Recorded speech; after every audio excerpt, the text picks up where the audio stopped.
Bismillahirrahmanirrahim. Assalamualaikum warahmatullahi wabarakatuh. Saya Rismawati Ramdhani. Di video ini kita akan melanjutkan materi struktur aljabar 1. Kita akan membahas tentang subgrup normal, grup faktor, dan teorema utama homomorfisme. Setiap subgrup H dari grup G dikatakan normal jika setiap koset kiri dari H sama dengan koset kanannya, yaitu GH sama dengan HG untuk setiap G elemen G. Jika H adalah subgrup normal dari G, maka kita dapat notasikan seperti ini. Ya, notasi ini menyatakan bahwa H adalah subgrup normal dari G. Contohnya, setiap subgrup dari grup abelian adalah normal. Kenapa? Karena kita tahu bahwa grup abelian adalah grup dengan operasinya memenuhi sifat komutatif, yang artinya G dioperasikan dengan H sama dengan H dioperasikan dengan G untuk setiap H dan G di grup tersebut. Oleh karena itu, tentu akan berlaku seperti ini. GH sama dengan HG untuk setiap G elemen G. Ya, seperti itu. Maka subgrup dari grup abelian adalah subgrup normal. Ya, ini adalah suatu teorema yang berkaitan dengan subgrup normal. Subgrup H dari grup G adalah normal jika dan hanya jika GH G aksen adalah elemen dari H untuk setiap G elemen G dan untuk setiap H elemen H. Perhatikan di sini pernyataan pada teorema 3.10 merupakan biimplikasi, ya. Maka untuk membuktikan pernyataan tersebut benar, kita harus membuktikan berlaku implikasi bolak-balik gitu ya. Jadi kita harus membuktikan dua langkah, ya. Yang pertama adalah jika subgrup H dari grup G adalah subgrup normal, maka GH G inverse adalah elemen dari H untuk setiap G elemen G dan setiap H elemen H. Yang kedua, kita harus buktikan bahwa jika GH G inverse elemen dari H untuk setiap G elemen G dan setiap H elemen H, maka subgrup H dari grup G adalah subgrup normal. Nah, pertama saya akan buktikan langkah kedua dulu, ya. Saya akan buktikan bahwa misalkan H adalah subgrup dari G yang memenuhi GH G inverse elemen dari H untuk setiap G elemen G dan setiap H elemen H, maka akan dibuktikan bahwa H merupakan subgrup normal. Baik, kita akan buktikan arah ke kiri, ya, yaitu kita akan buktikan jika GH G inverse elemen H untuk setiap G elemen G dan H elemen H, maka subgrup H dari grup G adalah normal. Nah, jadi sekarang kita misalkan bahwa H adalah subgrup dari G dengan sifat seperti ini. GH G inverse elemen H untuk setiap G elemen G dan untuk setiap H elemen H. Kita akan buktikan bahwa H adalah subgrup normal, yang artinya kita akan buktikan bahwa berlaku GH sama dengan HG untuk setiap G elemen G. Ya. Nah, baik, kita akan buktikan GH sama dengan HG. Untuk membuktikan GH sama dengan HG, kita akan buktikan bahwa GH adalah subhimpunan dari HG dan HG adalah subhimpunan dari GH. Pertama, kita akan buktikan bahwa GH adalah subhimpunan dari HG. Artinya kita akan buktikan untuk setiap unsur sembarang di GH, sebut saja unsurnya adalah X, kita akan buktikan bahwa X juga merupakan unsur dari HG.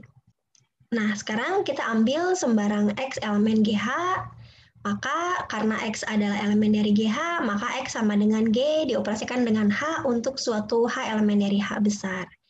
Nah, dari persamaan ini, kita operasikan kedua ruas dengan G inverse. Maka ruas kiri dari persamaan ini menjadi X G inverse, sedangkan ruas kanannya menjadi GH G inverse. Maka kita akan dapatkan persamaan ini. Nah, kemudian karena kita tahu bahwa GH G inverse adalah elemen dari H, maka kita dapatkan bahwa GH G inverse adalah elemen dari H. Dan karena GH G inverse ini sama dengan X G inverse, maka X G inverse adalah elemen dari H. Oleh karena itu, kita dapat tuliskan X G inverse sebagai H aksen, dengan H aksen adalah elemen dari H. Nah, dari persamaan ini, kita operasikan kedua ruas dengan G. Ya, maka untuk ruas kiri kita dapatkan X dioperasikan dengan G inverse dioperasikan dengan G, dan ruas kanannya adalah H aksen dioperasikan dengan G.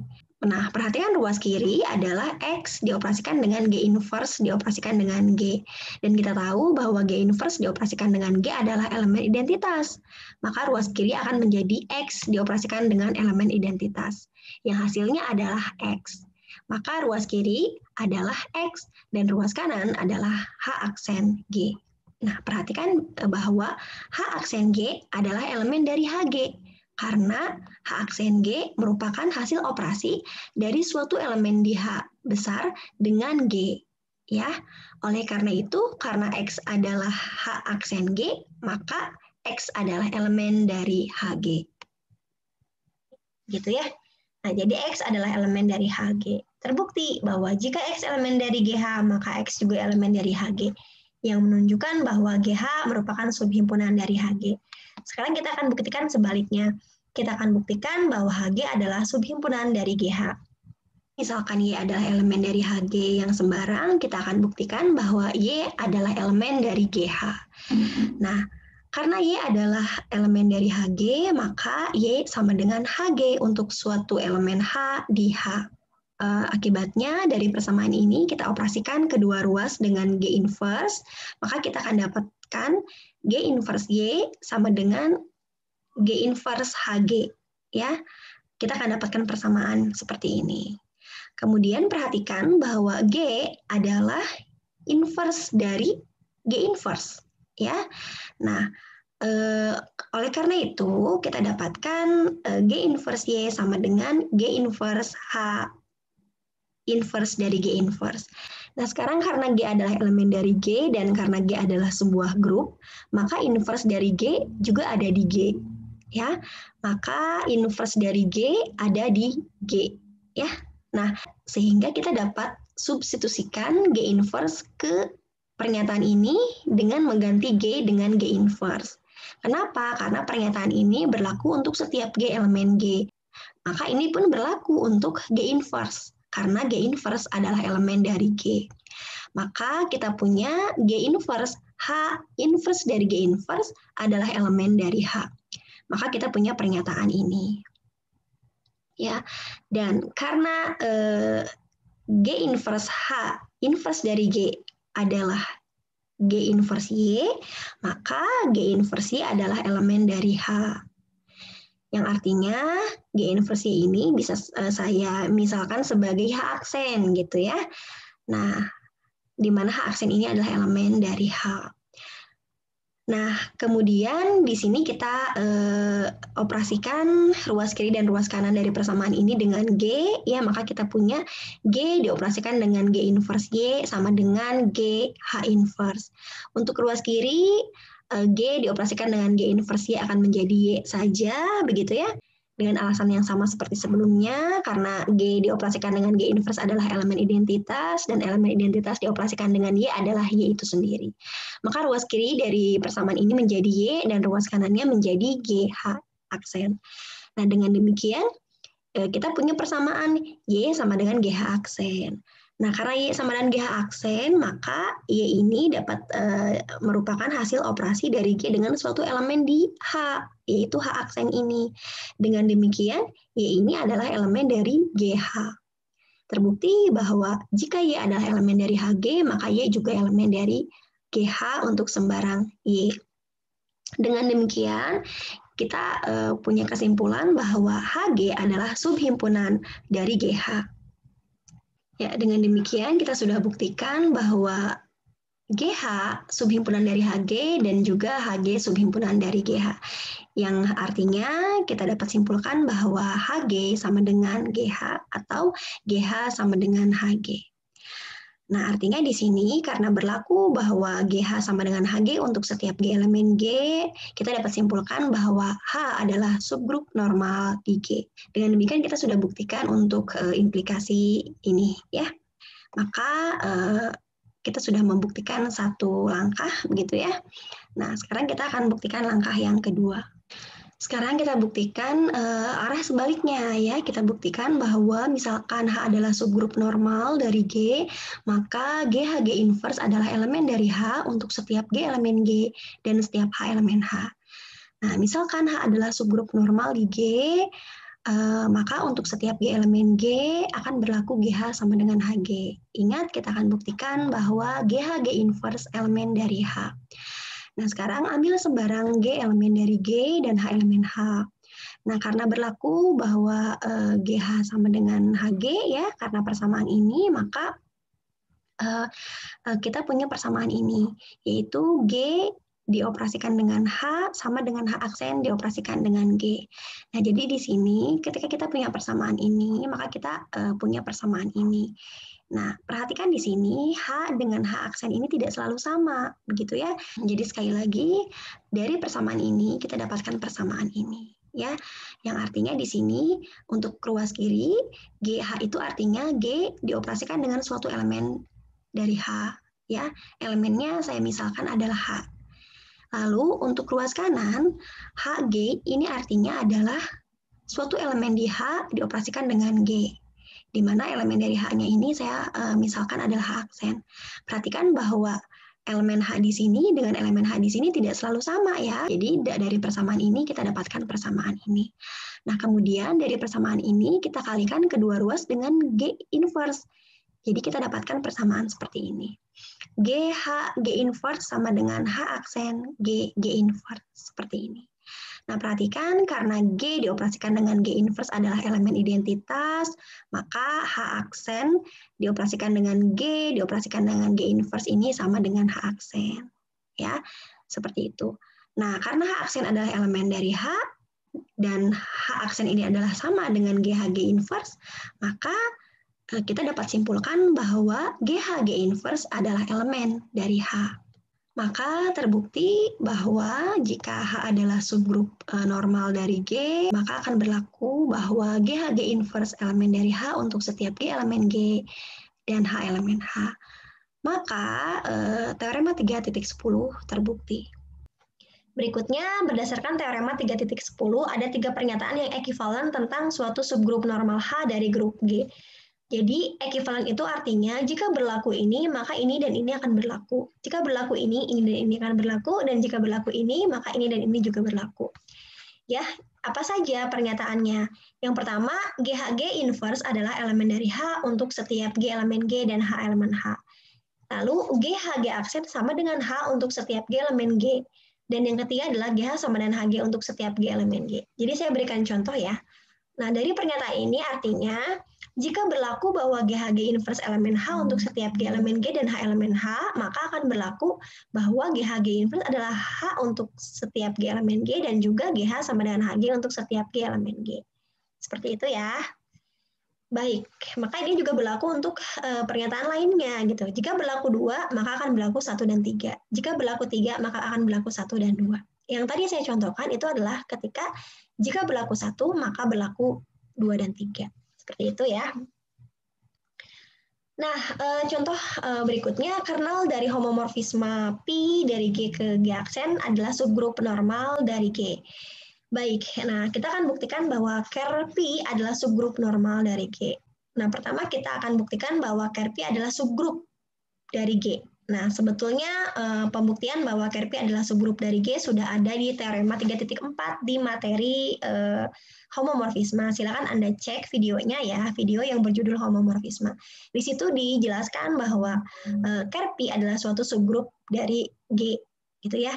Nah, sekarang kita akan buktikan bahwa ker Pi ini bukan hanya subgrup, tetapi juga subgrup normal dari G. Nah, untuk membuktikan bahwa ker Pi adalah subgrup normal, saya akan gunakan teorema 3.10 tadi. Di sini dijelaskan bahwa jika berlaku GHG inverse elemen dari H untuk setiap G elemen G dan H elemen H, maka H ini adalah subgrup normal dari G. Nah, maka kita akan buktikan bahwa GHG inverse adalah elemen dari kernel Pi untuk setiap G di G dan untuk setiap H di H untuk menunjukkan bahwa ker Pi adalah subgrup normal dari G. Jadi sekarang ambil sembarang unsur G elemen G dan H elemen ker Pi gitu ya, di mana ker Pi-nya ini adalah H gitu ya, karena kita akan membahas subgrupnya itu yaitu ker Pi, H-nya itu adalah ker Pi ya. Ker P adalah subgrup dari G. Itu yang akan kita bahas. Jadi di sini H-nya adalah Ker P. Kita akan buktikan berlaku GHG inverse adalah elemen dari Ker P, gitu ya. Nah, perhatikan P dari GHG inverse adalah ini kan, PG, PH, PG inverse. Nah, persamaan ini diperoleh karena P adalah suatu homomorfisme. Karena P adalah suatu homomorfisme, maka P dari hasil operasi GHG inverse sama dengan hasil operasi dari PG, PH, dan PG inverse. Nah, perhatikan di sini karena H adalah elemen dari kernel P, maka H ini oleh P dipetakan ke elemen identitas di G aksen, gitu kan? Seperti definisi dari ker P ya, sudah dibahas juga pada materi homomorfisme. Nah, jadi karena H adalah elemen dari ker P, maka PH adalah elemen identitas di G aksen, yaitu E aksen. Jadi PH adalah E aksen. Nah, kemudian di sini P dari G inverse ini adalah PG inverse. Nah, ini juga sudah kita bahas pada teorema 3.2 kalau tidak salah ya. Kita sudah bahas bahwa P dari inverse dari G sama dengan inverse dari PG, gitu ya. Jadi ini sama dengan ini. Nah, perhatikan bahwa E aksen adalah elemen identitas di G aksen. Maka jika saya operasikan E aksen dengan elemen di G aksen, hasilnya adalah elemen itu sendiri, gitu ya. Jadi di sini E aksen dioperasikan dengan inverse dari PG sama dengan inverse dari PG. Maka ini hasilnya, ini hasil antara operasi dari E aksen dengan inverse dari PG. Nah, maka ini sama dengan ini. Nah, dan sekali lagi, karena di sini kita mengoperasikan PG dengan inverse dari PG, maka hasilnya adalah E aksen. Maka di sini kita dapatkan P dari GH G inverse adalah E aksen. Artinya, P memetakan GHG inverse ke elemen identitas di G aksen, yang artinya GHG inverse adalah elemen dari ker P.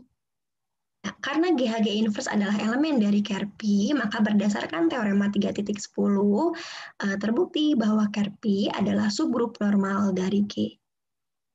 Selanjutnya kita akan membahas tentang grup faktor.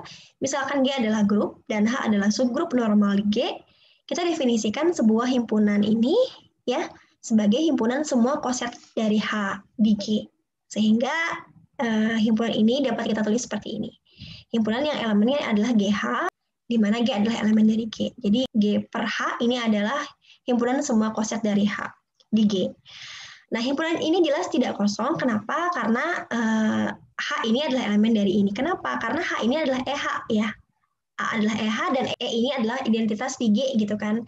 Jadi H ini adalah elemen dari GH karena H ini adalah EH untuk E elemen dari G gitu ya.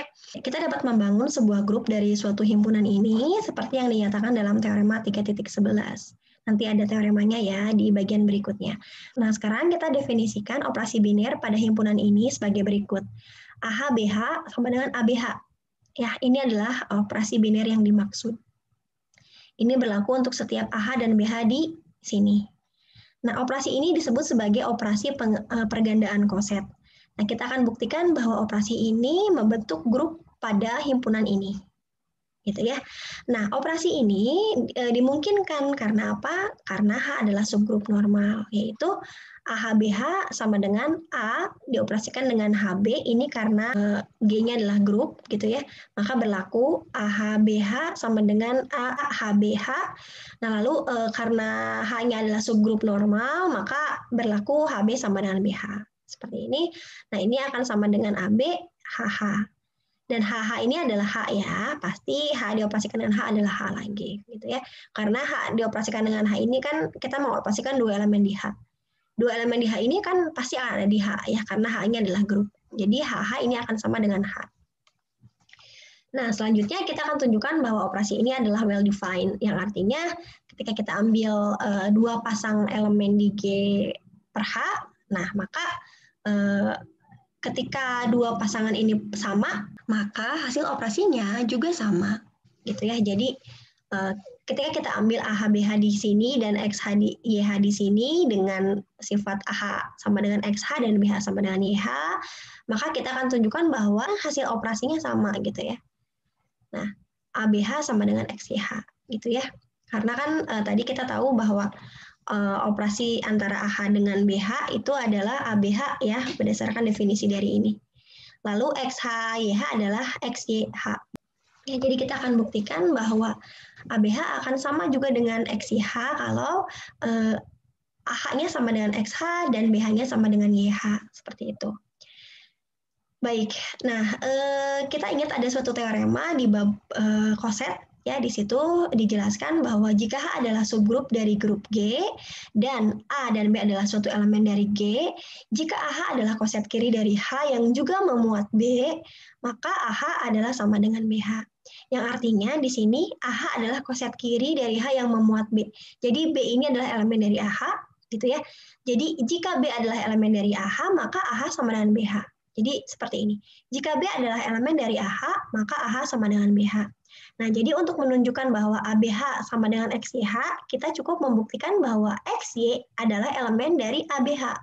Ya, di sini XY-nya adalah B dan AB-nya adalah A, gitu ya, seperti ini. Jadi sekali lagi untuk menunjukkan bahwa ABH sama dengan XYH, kita cukup membuktikan bahwa XY adalah elemen dari ABH. Atau sebaliknya, AB adalah elemen dari XYH. Tapi saya buktikan yang tadi, XY elemen dari ABH. Jadi sekali lagi, untuk menunjukkan bahwa ABH sama dengan XYH, cukup kita buktikan bahwa XY adalah elemen dari ABH. Nah, sekarang kita akan buktikan bahwa XY adalah elemen dari ABH. Nah, karena AH sama dengan XH dan BH sama dengan YH, maka XH1 sama dengan AH2. Ya, ya di sini XH1 sama dengan AH2. Dan BH sama dengan YH itu artinya YH3 sama dengan BH4 gitu ya. Jadi seperti ini. Ya. Nah, untuk suatu H1, H2, H3 dan H4 di H. Seperti yang saya jelaskan sebelumnya ya. Jadi kalau kita punya AH sama dengan XH itu berarti ada suatu elemen H yang bisa dioperasikan dengan H dan ada suatu elemen H juga yang dioperasikan dengan X, namun mereka tidak harus sama. H yang di sini dengan H yang di sini tidak harus sama gitu ya. Jadi di sini untuk yang H di sini adalah H1, sedangkan H di sini adalah H2 gitu ya, seperti itu. Dan seterusnya ya. Nah, kemudian dari persamaan ini kita operasikan kedua ruas dengan H1 inverse. Maka untuk ruas kiri kita akan dapatkan X dioperasikan dengan H1, dioperasikan dengan H1 inverse. Yang hasilnya adalah X. Ya, karena H1 dioperasikan dengan H1 inverse adalah elemen identitas. Dan X dioperasikan dengan elemen identitas, hasilnya adalah X. Ya, jadi ruas kiri adalah X. Sedangkan ruas kanan adalah A, H2 dioperasikan dengan H1 inverse. Maka kita punya persamaan seperti ini. Nah, selanjutnya karena G adalah grup, maka operasi pada G memenuhi sifat asosiatif. Maka ini akan sama dengan ini, ya. Kalau di sini saya operasikan dulu AH2-nya, kalau di sini saya operasikan dulu H2 dengan H1 inverse-nya. Ini akan sama saja karena G adalah grup yang mana operasinya memenuhi sifat asosiatif. Maka di sini kita dapatkan X sama dengan A dioperasikan dengan H2, H1 inverse. Karena H2 adalah elemen dari H dan H1 inverse juga elemen dari H, maka hasil operasi dari keduanya adalah elemen dari H. Oleh karena itu, ini adalah hasil operasi antara A dengan suatu elemen dari H, yang mana artinya ini adalah elemen dari AH. Karena ini sama dengan X, maka X adalah elemen dari AH. Dengan cara yang sama, kita akan dapatkan ini yang diperoleh dari persamaan sebelumnya, yaitu persamaan yang ini, dengan kedua ruas dioperasikan dengan H3 inverse. Maka ruas kiri akan menjadi Y, dan ruas kanan akan menjadi B, H4, H3 inverse. Seperti ini. Dan dengan alasan yang sama seperti penjelasan sebelumnya, ini akan menjadi sama dengan ini, ya. Dan H4, H3 inverse ini adalah elemen dari H besar dengan alasan yang sama seperti yang sebelumnya. Maka Y ini sama dengan B dioperasikan dengan suatu elemen dari H. Maka Y adalah elemen dari BH. Karena X adalah elemen dari AH, maka kita dapat tuliskan X sebagai hasil operasi A dengan suatu elemen dari H. Saya misalkan elemennya adalah H5. Ya, jadi X sama dengan A, H5. Dan karena Y adalah elemen dari BH, maka Y juga dapat dituliskan sebagai A dioperasikan dengan suatu elemen dari H besar. Saya misalkan elemen tersebut adalah H6. Maka kita punya Y sama dengan A dioperasikan dengan H6. Maka kita punya X sama dengan AH5 dan Y sama dengan AH6 untuk suatu H5 dan H6 di H. Akibatnya, X dioperasikan dengan Y akan sama dengan AH5 dioperasikan dengan AH6. Seperti ini. Nah, kemudian karena H-nya adalah subgrup normal, maka BH sama dengan HB. Ya, maka di sini saya punya karena BH sama dengan HB, maka B dioperasikan dengan suatu elemen di H sama dengan suatu elemen di H dioperasikan dengan B. Nah, elemen di sini saya tadi sudah punya H6 gitu ya. Sedangkan elemen di sini adalah saya misalkan H7. Jadi dari persamaan BH sama dengan HB, kita punya BH6 sama dengan H7B. Maka ini sama dengan ini. Ya.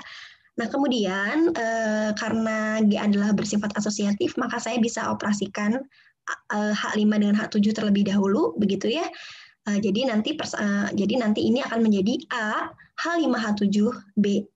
Di mana H5H7-nya itu adalah saya misalkan H8, hasil operasi antara H5H7 itu pasti ada di H lagi karena H-nya adalah subgrup. Nah, jadi hasil operasi antara H5H7 ini saya misalkan H8 gitu ya. Maka ini akan sama dengan AH8B. Nah, kemudian dengan alasan yang sama karena H adalah subgrup normal maka berlaku HB sama dengan BH. Maka di sini H8B akan sama dengan B dioperasikan dengan suatu elemen di H. Saya misalkan elemennya adalah H saja gitu ya. Maka kita punya persamaan ini sama dengan ini. Karena G adalah grup maka berlaku sifat asosiatif, maka ini akan sama dengan ini ya. Nah, artinya di sini XY sama dengan AB dioperasikan dengan H. Yang artinya XY sama dengan AB dioperasikan dengan suatu elemen di H. Yang artinya ini adalah elemen dari ABH. Oleh karena itu, XY adalah elemen dari ABH. Ya, jadi terbukti bahwa XY adalah elemen dari ABH. Karena XY adalah elemen dari ABH, maka ABH sama dengan XYH. Seperti ini. Jadi terbukti bahwa operasi satu tadi merupakan operasi yang well defined, gitu ya. Yang artinya bahwa operasi ini merupakan operasi biner, gitu ya. Seperti itu. Jadi ingat di sini kita akan menunjukkan bahwa G per H ini membentuk grup dengan operasi satu tadi, gitu ya. Nah, jadi kita akan tunjukkan bahwa operasi tadi bersifat asosiatif pada G per H, gitu ya. Jadi kita ambil 3 elemen AH, BH, dan CH di G per H, kita akan buktikan bersifat asosiatif. AH dioperasikan dengan BH CH, ini AH dioperasikan dengan BCH, karena ini berdasarkan operasi tadi, BH dioperasikan dengan CH adalah BCH. Seperti ini, dan ini AH dioperasikan dengan BCH sama dengan ABCH, berdasarkan operasi yang tadi. Nah, karena AB dan C adalah elemen dari G, dan karena G adalah grup, maka berlaku asosiatif. Jadi A dioperasikan dengan BC sama dengan AB dioperasikan dengan C. Nah, dan ini berdasarkan definisi operasi satu tadi, ini sama dengan ABH CH. Ya, dan ini ABH-nya sendiri adalah AHBH, gitu ya. Maka ini sama dengan AHBH CH. Nah, terbukti bahwa AH dioperasikan dengan BHCH sama dengan hasil operasi AHBH dioperasikan dengan CH, yang menunjukkan bahwa operasi tersebut bersifat komutatif. Selanjutnya ada 2 lagi yang perlu kita buktikan untuk menunjukkan bahwa G per H adalah suatu grup, yaitu ada elemen identitas dan setiap elemennya memiliki inverse. Nah, ternyata elemen identitas di G per H ini ada, yaitu EH atau H, gitu ya. Kenapa? Karena setiap unsur jika dioperasikan dengan EH, hasilnya adalah dirinya sendiri. Perhatikan, AH, EH ini kan sama dengan EH ya, dan AE ini kan A ya, karena E adalah elemen identitas di G, maka AE adalah A, maka AEH adalah AH. Dengan demikian, AH, EH sama dengan AH, yang artinya EH adalah elemen identitas di sini. Karena setiap elemen di sini yaitu AH, gitu ya, AH yang sembarang, jika dioperasikan dengan EH, hasilnya adalah AH lagi. Ya, jadi sekali lagi G per H memiliki elemen identitas yaitu EH. Selanjutnya kita akan buktikan bahwa setiap elemen di GH memiliki inverse. Nah, ambil sembarang AH di G per H. Nah, maka akan terdapat A inverse H di G per H. Kenapa? A ini kan elemen di G, maka dia punya inverse ya. Jadi kalau ada AH di sini maka ada A inverse H gitu ya. Nah, sekarang kita operasikan A inverse H dengan AH berdasarkan operasi 1 tadi. Nah, ini sama dengan A inverse AH seperti ini. Dan karena A inverse A adalah E, maka ini sama dengan EH dan EH adalah H. Dengan demikian, A inverse H dioperasikan dengan AH adalah elemen identitas. Maka A inverse H adalah inverse dari AH. Dengan demikian, setiap elemen AH memiliki inverse, yaitu ini. Ya. Seperti itu, maka dengan demikian kita sudah buktikan bahwa G per H ini membentuk grup dengan operasi yang tadi, yaitu operasi pergandaan koset. Nah, jadi berdasarkan penjelasan ini kita punya suatu teorema, yaitu teorema 3.11, yaitu jika H adalah subgrup normal dalam grup G, maka himpunan ini membentuk suatu grup dengan operasi biner pergandaan koset. Nah, ini buktinya sudah ya dijelaskan tadi ya. Nah, selanjutnya kita punya suatu definisi, yaitu grup faktor.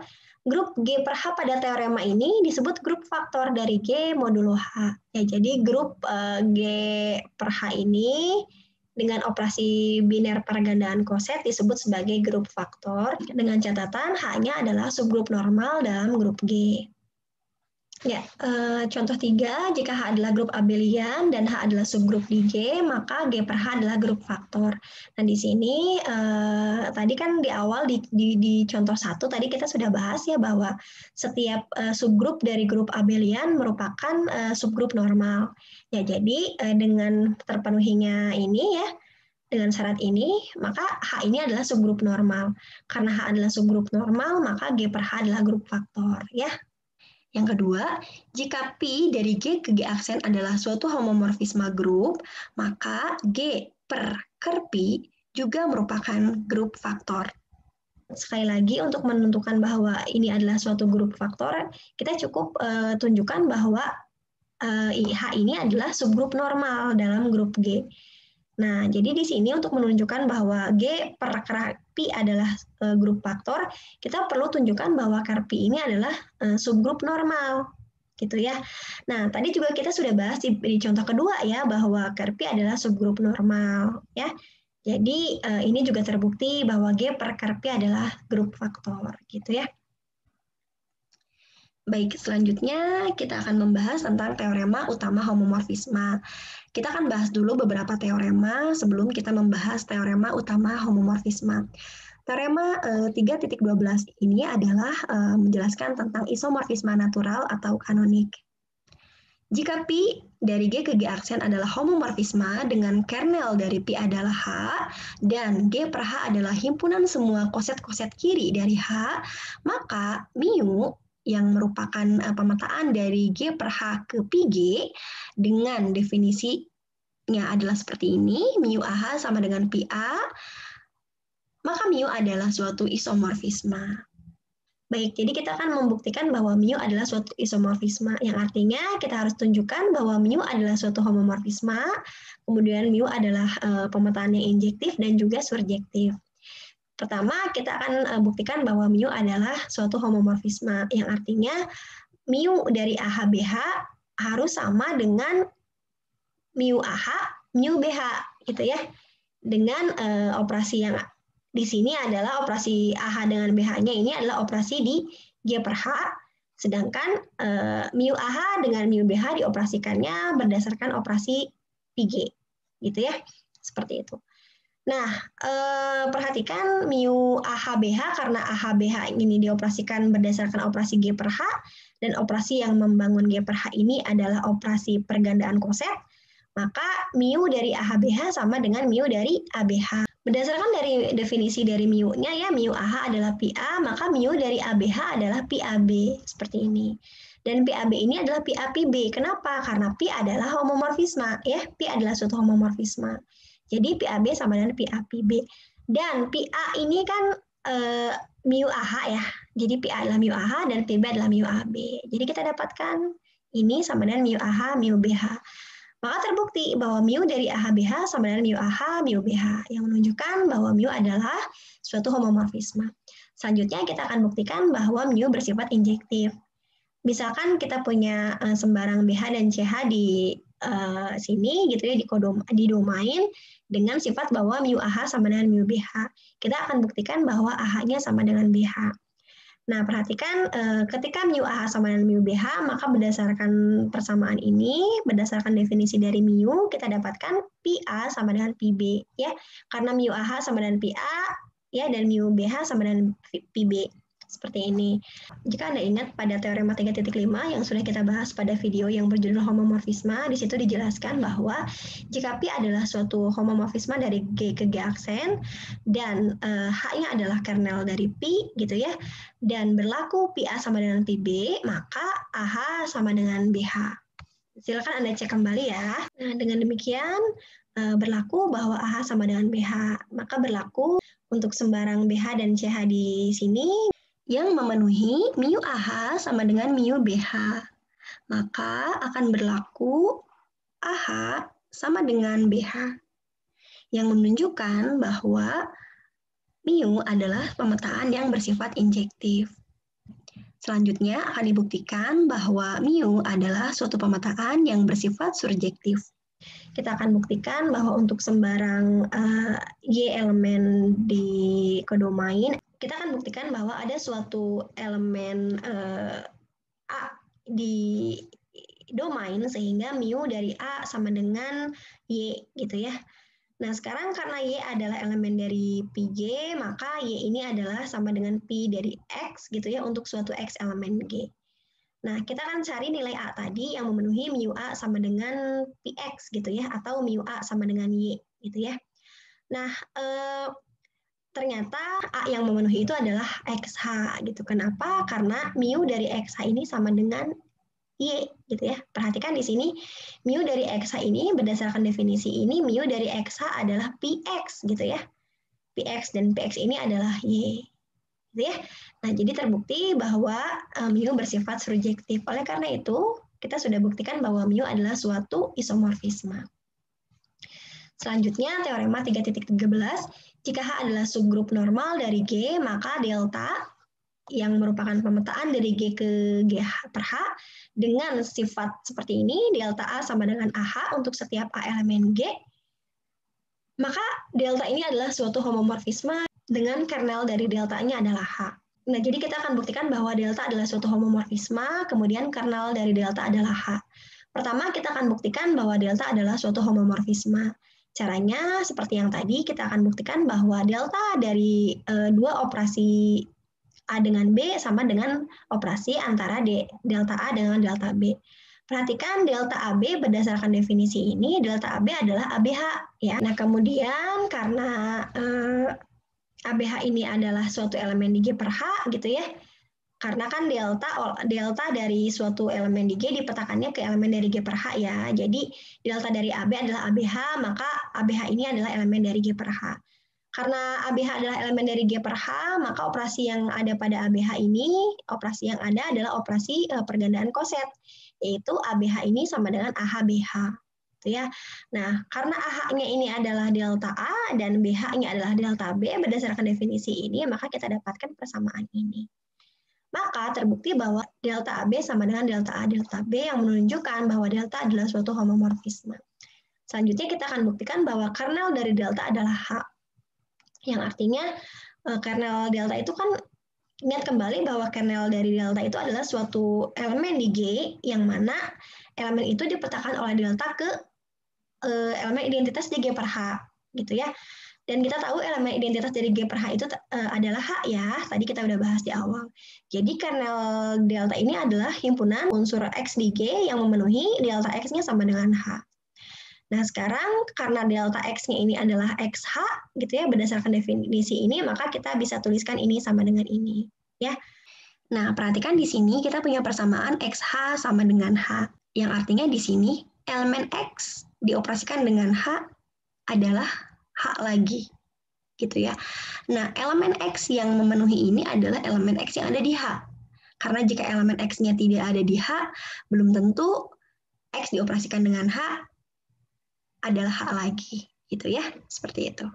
Dengan demikian, kernel dari delta adalah suatu himpunan semua X elemen dari G, di mana X elemen dari H.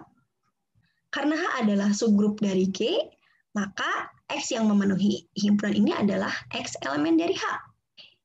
Maka kernel dari delta adalah himpunan semua X elemen H. Yang artinya kernel dari delta adalah himpunan H. Maka teorema 3.13 terbukti.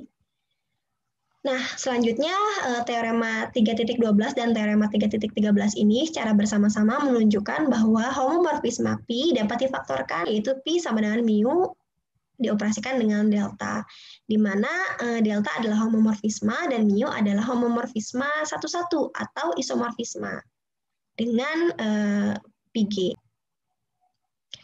Nah, hubungan ketiga grup yang terlibat di sini adalah grupnya apa? Grupnya adalah G, G per H, dan Pg. Karena di sini kita perhatikan gambar ini ya, Pi ini memetakan G ke Pg. Kemudian mu ini memetakan elemen di GH, elemen di G per H ke Pg. Dan delta ini memetakan elemen di G ke G per H. Gitu ya. Maka kita punya hubungan ini.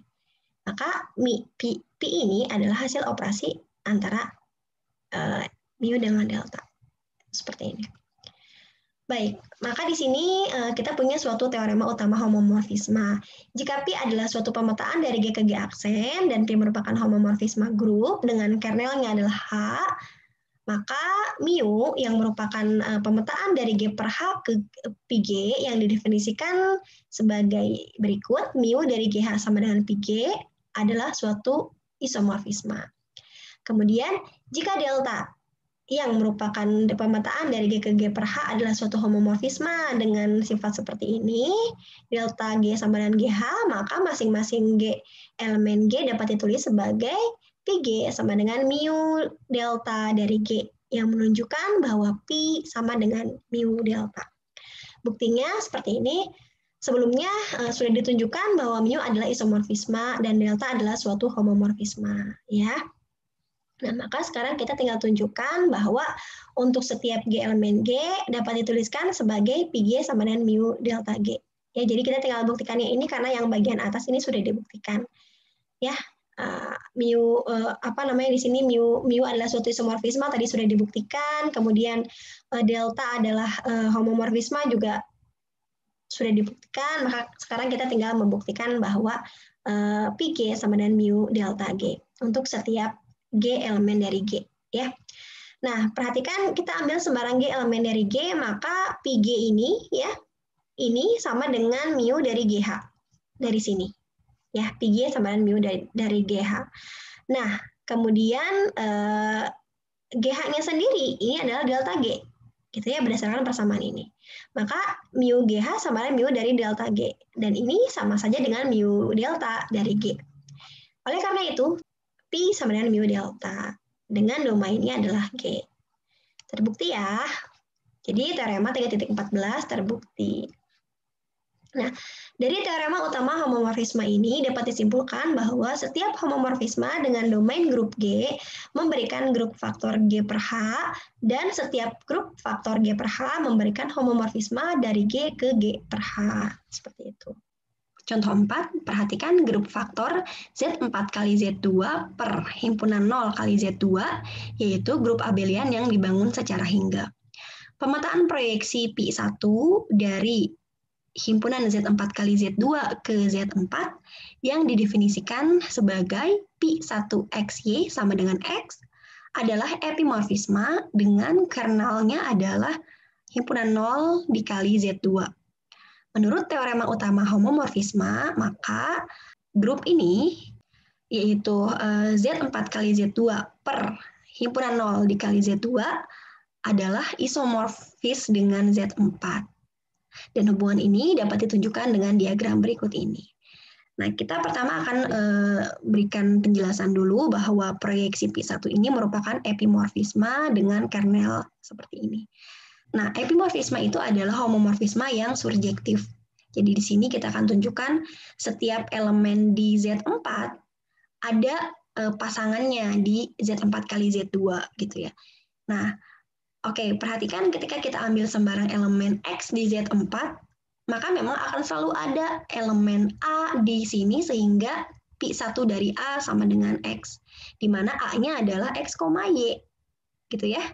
Setiap kali kita ambil elemen dari Z4, pasti ada elemen dari sini. Nah, mungkin kita bisa langsung jabarkan saja. Nah, di sini Z4 ini adalah himpunan yang elemennya adalah 0, 1, 2, dan 3. Sedangkan Z4 kali Z2 ini adalah hasil kali kartesian ya. Hasil kali kartesius antara himpunan Z4 dengan Z2. Elemen dari Z2 ini adalah 0 dengan 1.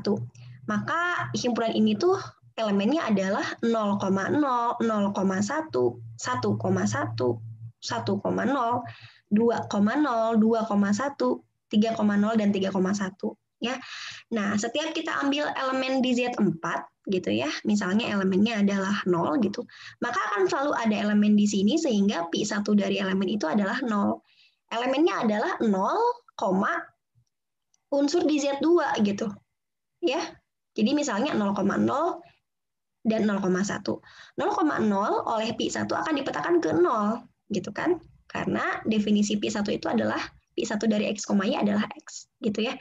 Dan 0,1 pun dipetakan ke 0 lagi gitu ya. Kemudian untuk Z4 yang lain misalnya 3 gitu ya. Maka akan ada selalu elemen di sini yang kalau dipetakan menjadi 3. Ya elemennya apa saja? Ya 3,0 dan 3,1 gitu. Ya, karena Pi1 dari 3,0 adalah 3 dan Pi1 dari 3,1 adalah 3. Begitu juga untuk unsur yang lain gitu. Ya.